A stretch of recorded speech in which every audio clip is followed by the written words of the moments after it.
mengkategorikan itu sebagai bully atau enggak, karena di sini kan subjeknya adalah anak di bawah umur ya, dan anak kecil itu kan mereka tidak sepenuhnya sadar atas perilaku ataupun ucapan yang mereka lakukan. Justru disinilah peran orang dewasa, baik orang tua ataupun guru, untuk bisa mengawasi anak itu gitu.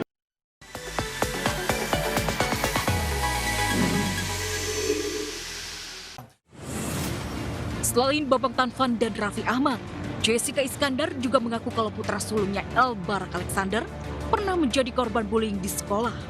El dikeroyok kakak kelas di sekolah barunya. Saya sebagai orang tuanya, sebagai bapaknya itu harus mengencourage-kan dia untuk ngelawan takutnya. Kalau seumuran El tuh butuh sosok yang bisa mempelajari itu, dan juga it's a life experience sebenarnya sih buat El.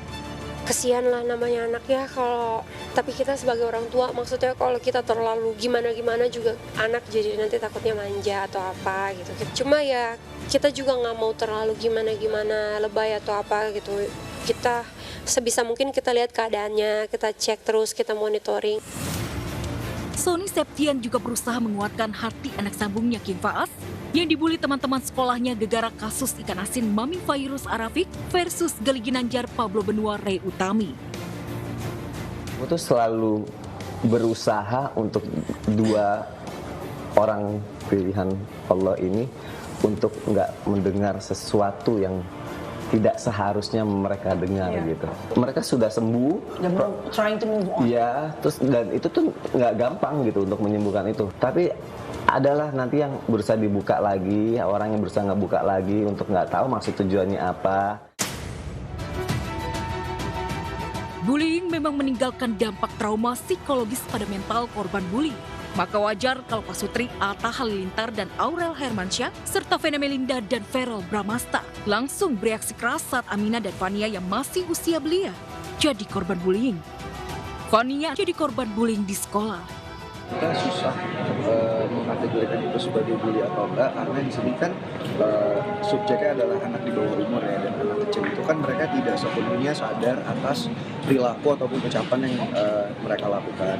Justru disinilah peran orang dewasa, baik orang tua ataupun guru, untuk bisa mengawasi anak itu gitu. Tapi kalau dari konteks cerita Fania sih mungkin anak itu pikir bercanda kali ya, namanya anak-anak kecil, apalagi kan anaknya laki-laki. Mungkin kan dulu kita nih kalau cowok suka sama cewek kan malah jahil.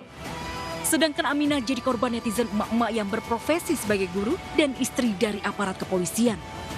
Kalau yang ngebully kayak gitu ya, apalagi kalau misalnya yang bulinya itu seorang ibu juga gitu ya, kan seorang ibu punya anak, mau nggak kalau anaknya dibilangin gitu ya? Apalagi kalau Indahnya udah bawa-bawa ke kayak autism atau apa. Orang yang punya anak autis aja nggak mau dibilang anaknya autis gitu ya. Apalagi kalau anaknya baik-baik aja terus dibilang gitu, pasti semua orang tua sakit lah hatinya.